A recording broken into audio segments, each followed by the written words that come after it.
Que a graça maravilhosa de Jesus continue abundante na sua vida e família. Amém. Abra a palavra de Deus no livro de Atos dos Apóstolos, capítulo 12. Nós estamos terminando na escola bíblica, né? Acho que é a última lição, né, professor? A última lição domingo de Atos dos Apóstolos.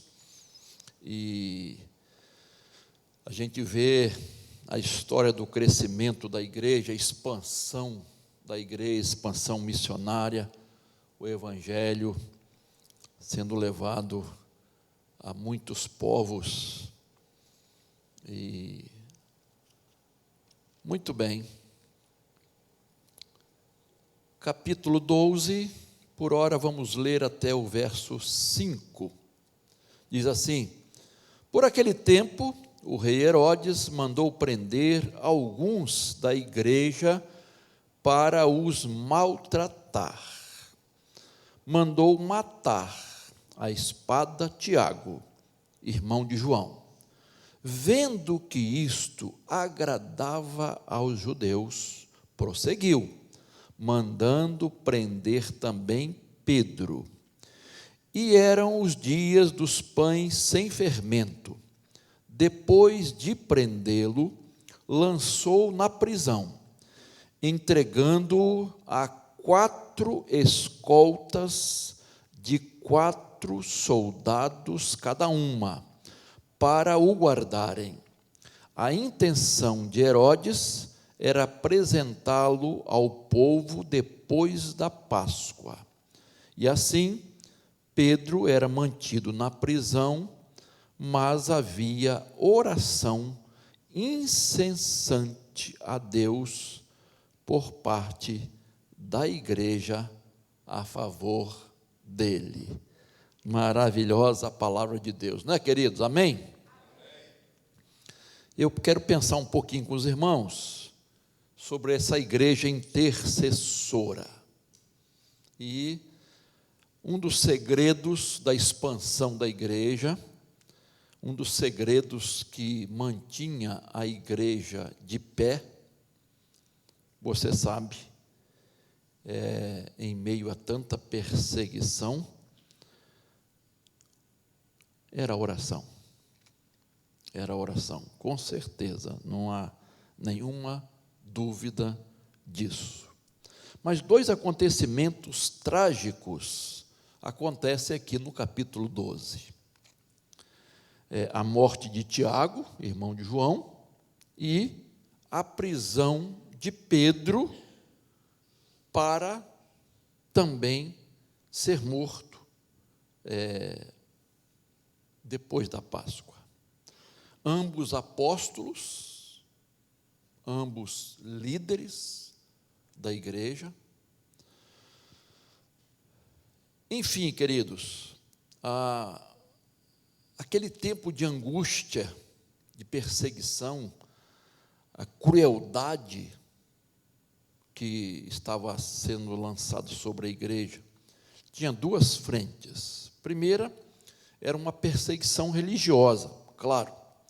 Eles perseguiram Jesus e, na visão deles, eles levaram Jesus para a cruz, mataram Jesus, fizeram com que ele fosse crucificado, e agora a perseguição continuava e queriam o quê? Acabar com os seguidores de Jesus. Prendemos Jesus, matamos Jesus, agora vamos matar os cristãos, os que se dizem seguidores de Jesus. E aí você vê no livro de Atos, apedrejaram Estevão, e aquele homem que estava pregando o evangelho com toda a ousadia. Prenderam os apóstolos 2 vezes, tentando calar aquelas vozes, e Herodes então queria matar os líderes da igreja. Vamos ver quem são os líderes, vamos acabar com eles. para acabar com essa seita, com esse movimento, para não sejamos mais ameaçados por essa seita. Então era uma perseguição religiosa, mas era também uma perseguição política. Se você observar esse Herodes Agripa I, ele já havia prendido alguns para matá-los, como falei, mandou matar Tiago ao fio da espada, está agora com Pedro na prisão, e por causa do tempo da Páscoa, então, respeitava-se esse momento, e não podia ter nenhum evento assim, e eles guardaram Pedro lá, Herodes, né? Guardou Pedro bem guardado na prisão, para continuar o seu intento depois da Páscoa, da festa da Páscoa. Esse Herodes aqui, Agripa I, era neto de Herodes o Grande. Que Herodes foi esse? Aquele bonzinho que mandou matar as crianças na época de Jesus, quando soube que Jesus, o Messias, tinha nascido. Foi esse homem perverso. Ele era neto deste homem, era sobrinho de Herodes Antipas, aquele que mandou degolar quem? João Batista, sua cabeça ser trazido numa bandeja. Só gente boa dessa família, né? Só gente boa. Então Herodes Agripa I, esse aqui, perseguia os cristãos, e está claro no texto aqui, ele caiu na graça dos judeus. Ele precisava dos favores dos líderes e principais sacerdotes nas questões políticas para o apoiarem. Então, se você observar, há um misto aqui de perseguição religiosa e perseguição política. Então, queridos, esses homens de Deus estavam assim, sofrendo essa perseguição. E aqui, no texto de Atos, capítulo 12, e começa dizendo assim, que Herodes mandou prender alguns da igreja para os maltratar. Olha só, mandou matar Tiago, irmão de João, vendo que isso agradou aos judeus, também queria fazer o mesmo com Pedro, mandou prender Pedro para depois terminar o serviço. Agradar os judeus para sua popularidade. Ele não estava preocupado em fazer justiça, ele estava preocupado em evitar tumultos durante a festa da Páscoa.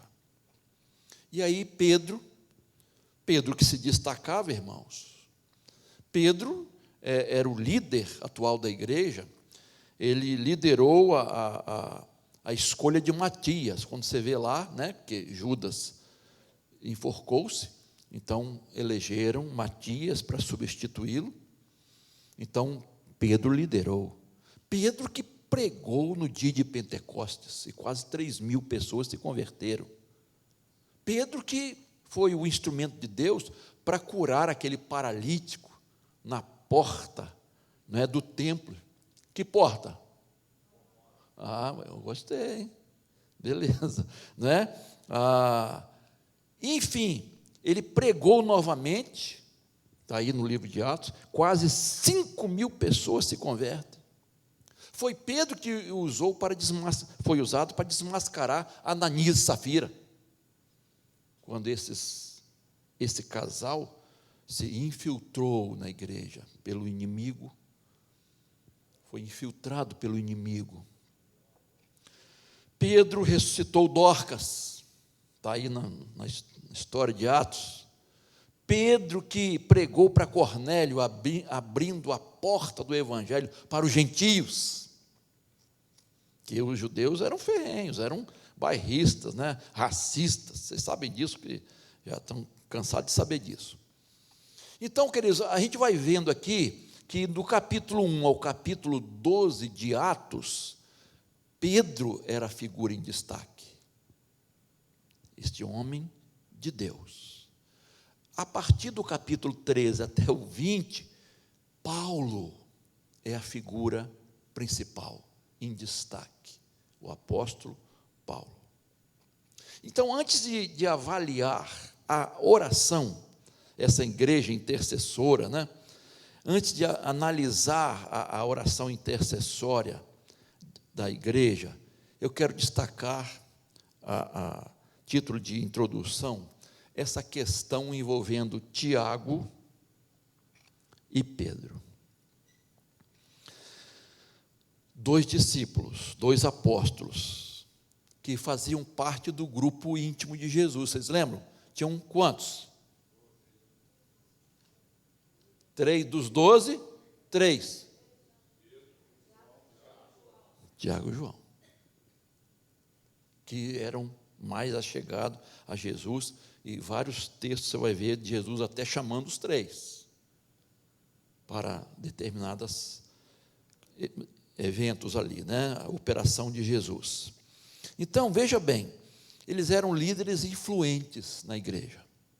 Os 2, e eu quero destacar, estou destacando Pedro e Tiago. Agora observe bem o que acontece. Herodes mata ao fio da espada Tiago e prende Pedro.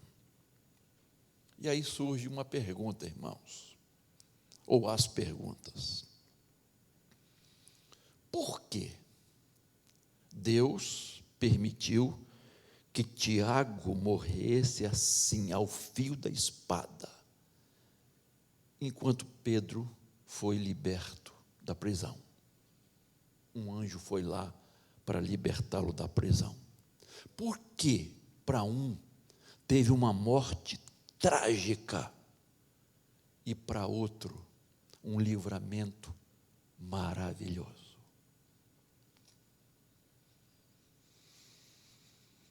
Os 2 dedicados, os 2 necessários, os 2 sendo usados por Deus. Por que Deus não livrou Tiago da morte? Por que Deus não enviou um anjo para deter aquela espada pela qual ele morreu? Mas o anjo foi enviado para Pedro. Por que essa morte assim? Um servo de Deus morrer assim? Que coisa triste. Por que foi levado tão cedo? Você sabe que os apóstolos eram jovens. Às vezes tem filmes que mostram já, quando eles são chamados, já meio, né? Meio caquéticozinho. Não, tudo jovem, queridos. Jovens. O que nós aprendemos aqui, irmãos? Eu quero tirar 3 lições aqui. A primeira, a vontade de Deus é soberana. A gente fica, né, pensando, por que isso, por que aquilo? Deus tinha um propósito para cada um deles, para Tiago, irmão de João, e para Pedro. Paulo, lá em Romanos 12, 2, diz que a vontade de Deus é boa, perfeita e agradável. A gente crê nisso, irmãos? A gente crê nisso, queridos? Que todas as coisas contribuem para o bem daqueles que amam a Deus e são chamados segundo o seu propósito. Nós cremos nisso, irmãos? Ou questionamos? Isaías 55, verso 8 e 9, que você conhece muito bem, Diz assim: porque os meus pensamentos não são os pensamentos de vocês, e os caminhos de vocês não são os meus caminhos, diz o Senhor. Porque assim como os céus são mais altos do que a terra, assim os meus caminhos são mais altos do que os seus caminhos, e os meus pensamentos são mais altos do que os pensamentos de vocês. Queridos, a gente não alcança, a mente humana não alcança os propósitos, os desígnios de Deus. Há coisas que nós não vamos alcançar, não vamos entender. Mas nós precisamos crer na vontade de Deus soberana, e ela é melhor para nós. Amém, queridos? A vontade de Deus é melhor para você? Amém? Toda a vida, né? Uns Deus livra da morte, outros Deus livra na morte. Você gostando ou não, ou eu gostando ou não, eu entendendo ou não, você entendendo ou não, a vontade de Deus é melhor para nós. E nós, por nossa limitação, não vamos alcançar.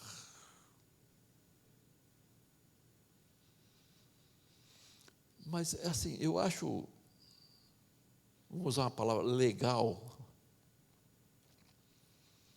É isso que nos faz humanos, irmãos. Nossas limitações, nossas fraquezas. Nós somos humanos. Deus nos criou assim. Não somos super crentes. E Paulo, quando escreve aos Coríntios, tinha uns lá que se consideravam super apóstolos. Hoje eu vi um vídeo aí que foram intitulados um apóstolo e a esposa apóstola.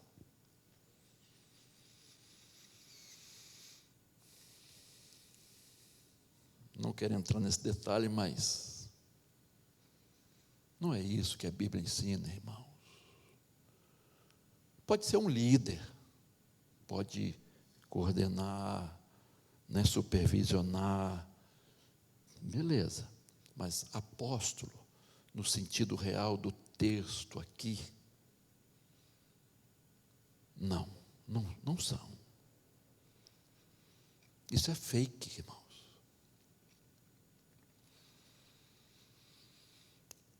Então, queridos, voltando aqui, gostando nós ou não, queridos, Deus é Deus, e Ele faz o que quiser, mas Ele sempre faz o que é melhor para nós, porque os atributos de Deus, vamos dizer assim, Ele não pode ser diferente daquilo que Ele é.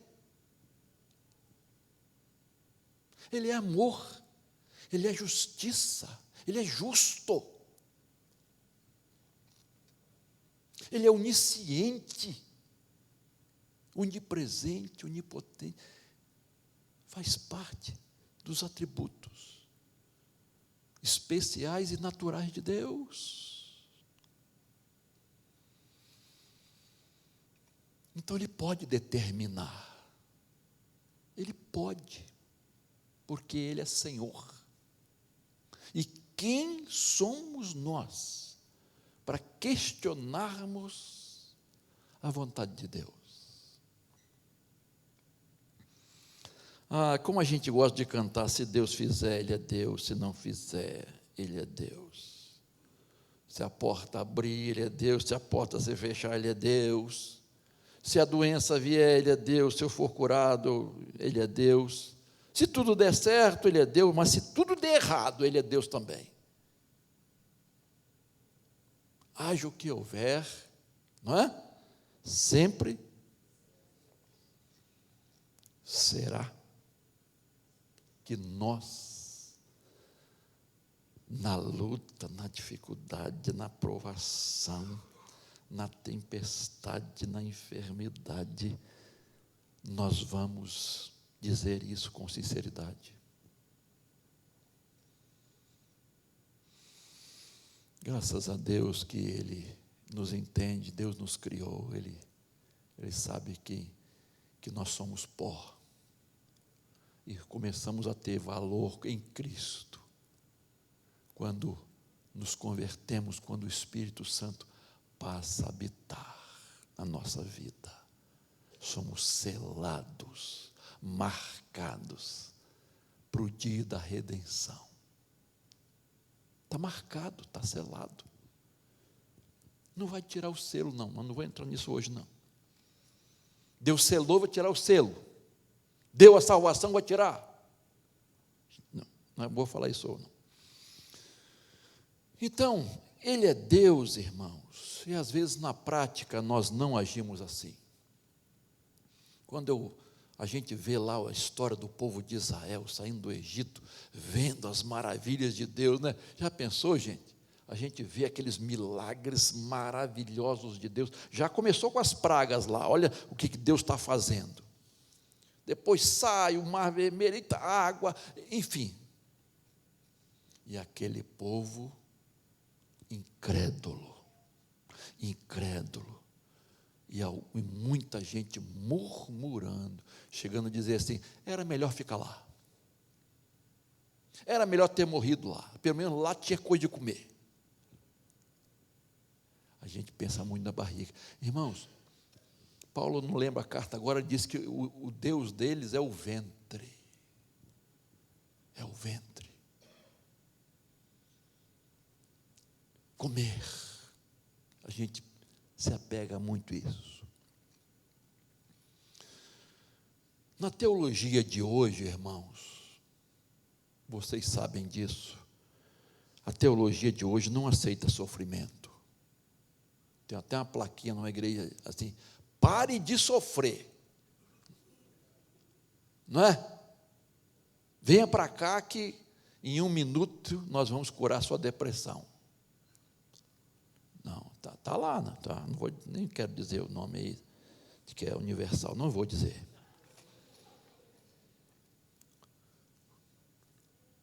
Não é isso, irmãos. Essa teologia não cabe dor, não cabe morte, não cabe enfermidade, não cabe aflição, não cabe tempestade. E aí a gente canta, se Deus fizer, se Ele abrir a porta, se a cura vier, se tudo der certo, mas só essa parte aqui? Não, a gente tem que entender que Deus, na sua soberania, Ele permite para a nossa bênção as aflições.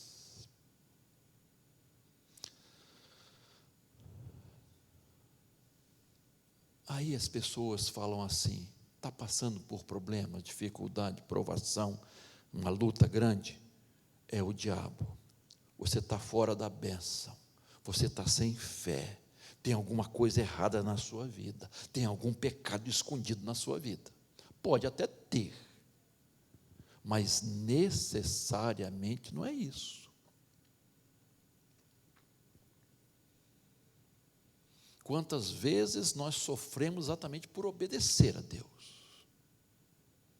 Jonas enfrentou tempestade, por quê? Desobedeceu. Mas os apóstolos enfrentaram tempestade em obediência a Deus. E tem um versículo, depois da multiplicação dos pães, E quando os apóstolos os discípulos vão, né, passar para o outro lado, Jesus obrigou. Eles não queriam ficar com Jesus. Jesus obrigou. A palavra ali é forte. E Jesus foi para o monte orar. Estão lembrados? Obrigou. Quer dizer, olha só, vocês vão aqui, vocês vão enfrentar essa. Não falou a tempestade, vocês podem ir. Ninguém vai ficar aqui comigo. Queridos, é necessário passarmos por provações. Se desse tudo certo na vida dos crentes, será que seriam crentes? Seriam firmes na fé? Se tudo fosse mil maravilhas? Ah, irmãos, eu duvido. Eu duvido. Muitas vezes, a maioria das vezes, as aflições nos levam a Deus, a dobrarmos nossos joelhos e a dependermos de Deus, a orar mais.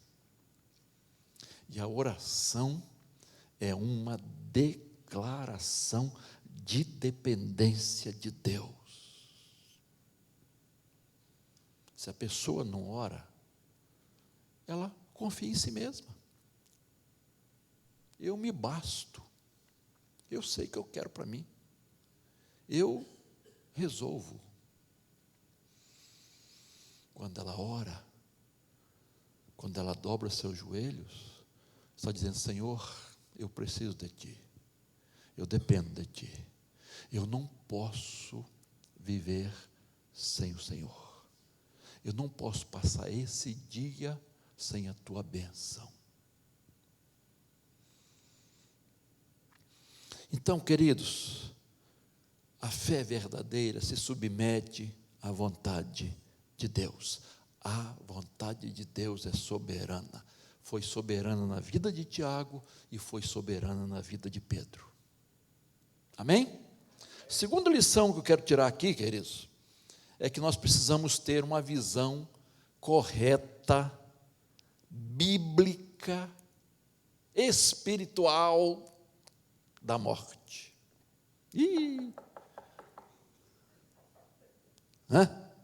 Morte, nem pensar. É interessante que, não precisa abrir não, mas no Salmo 116, o mesmo salmista que diz: me livraste da morte, livraste os meus olhos das lágrimas, livraste os meus pés de tropeçar. É o mesmo, no mesmo salmo que diz: preciosa é ao Senhor, aos olhos do Senhor, a morte dos seus santos. Ué, não é uma contradição, não? Porque às vezes Deus livra da morte, mas outras vezes Deus nos livra na morte. E eu gosto, e você gosta também, deve gostar, Filipenses 1:21, quando Paulo diz assim: porque para mim o viver é, e o morrer. Para pensar, por favor. O viver é Cristo, e o morrer é lucro. É melhor. Mas não é pior morrer? Depende da visão que temos da morte. Depende de como nós encaramos a morte. Então, Paulo diz aqui, eu vivo com Cristo. Se morrer, viverei ainda mais na presença dele.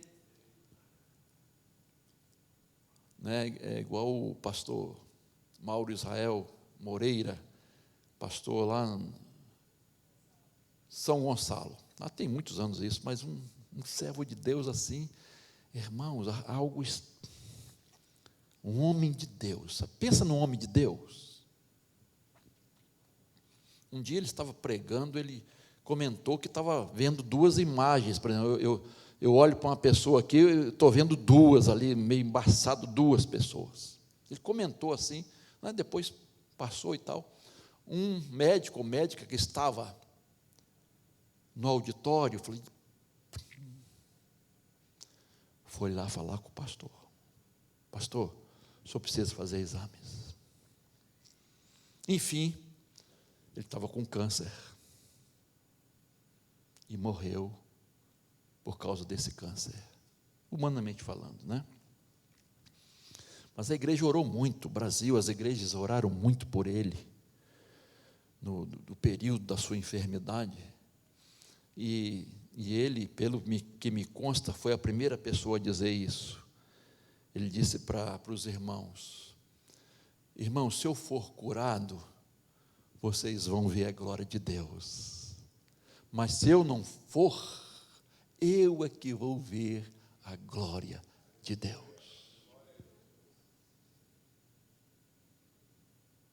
É visão correta da morte, irmãos. Será que nós temos essa visão, irmãos? Quando a gente pensa na morte, na nossa morte, na morte de algum ente querido, a pessoa que morre em Cristo, ela é premiada.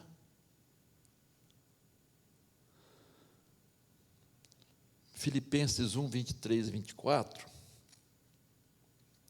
Paulo, mesmo nessa ideia, diz assim: estou cercado pelos dois lados, tendo desejo de partir e estar com Cristo, o que é incomparavelmente melhor. Mas por vossa causa é necessário permanecer na carne.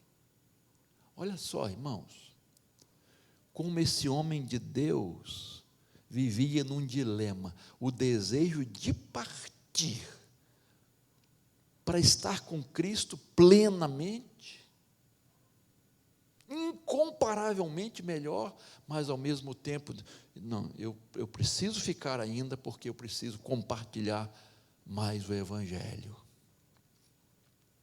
eu preciso ganhar mais pessoas, falar de Jesus. E eu me lembro do filme aí, Glaucete, que as Déboras pegaram de carona, né?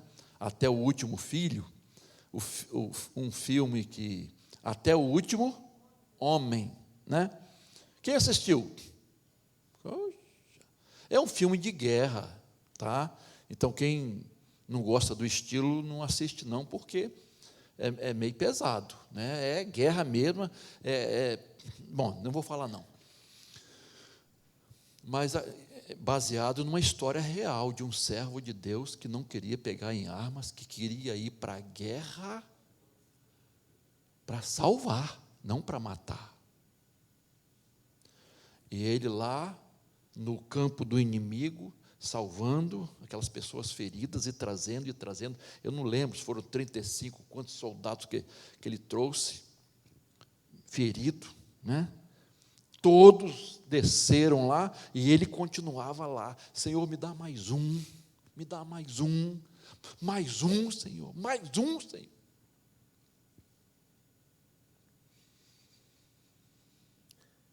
Irmãos, será que nós temos essa visão? Eu queria partir. Se eu perguntasse aqui, não precisa levantar a mão não, quem quer ir para o céu? Todo mundo aqui. Mas quem quer ir agora? Hoje? Não, Senhor, deixa eu ficar mais um pouquinho. Visão espiritual, irmãos, da morte. E se eu estou aqui, eu tenho uma missão. Eu preciso completar essa missão. Eu preciso levar almas a Jesus. Se Jesus tem preservado a minha vida, e quantos livramentos você teve? é porque Deus tem propósito na sua vida.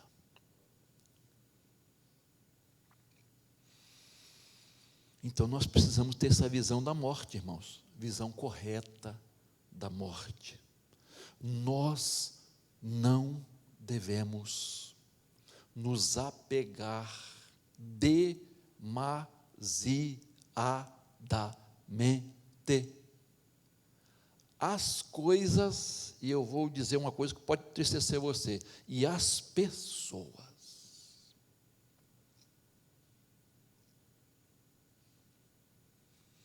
Porque o vínculo, e não vou entrar em detalhes, o vínculo espiritual que nós temos com os irmãos é mais profundo do que o nosso vínculo familiar. Lá no céu, você vai ser marido e mulher? Pai e filho? Você vai ser irmão.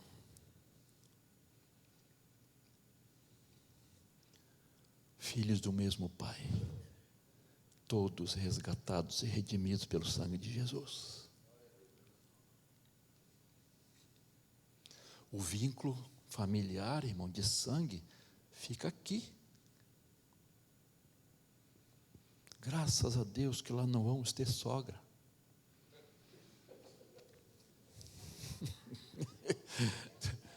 Brincadeira, irmã. Não, as irmãs não. As irmãs, se fosse lá para o céu como sogra, não vão não. Mas, irmãos, repito a frase: nós não devemos nos apegar demasiadamente às coisas e às pessoas desta vida terrena. Deus ama a família, preservar a família, você pai, você mãe, você filho, você marido, você esposa, como é importante o vínculo familiar.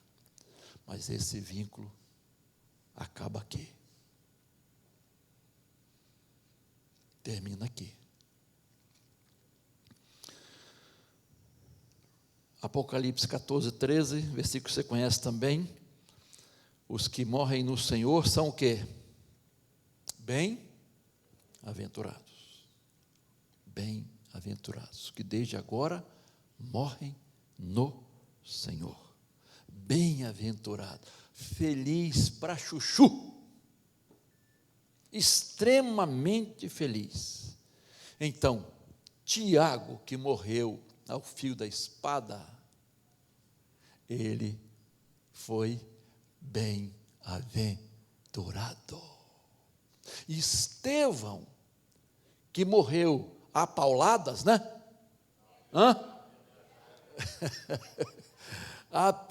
Fica ligado aí, hein? A pedradas, foi bem, chegou até contemplar antes a glória do Senhor. Mas a gente, como é que esse homem morreu? Você já levou uma pedrada? Gente, dói. Quando é na canela, assim, dói pouco. No rosto, na cabeça.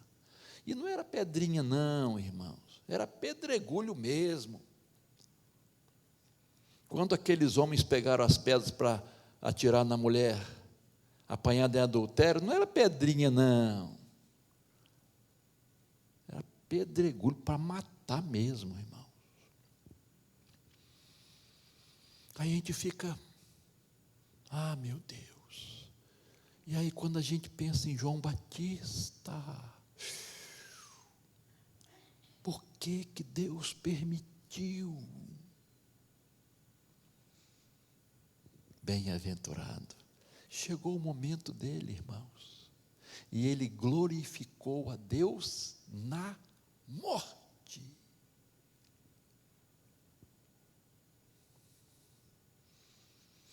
Mas a gente tem dificuldade, irmãos, de ver isso.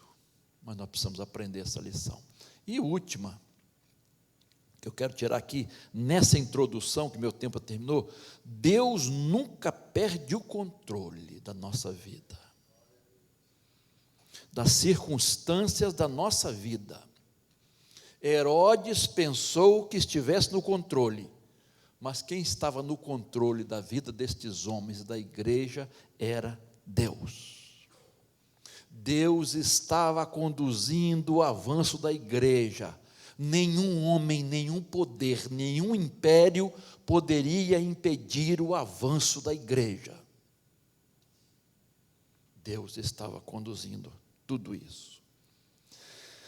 Tanto que, quando Herodes colocou Pedro na prisão, olha só, de segurança máxima, verso 4, veja lá.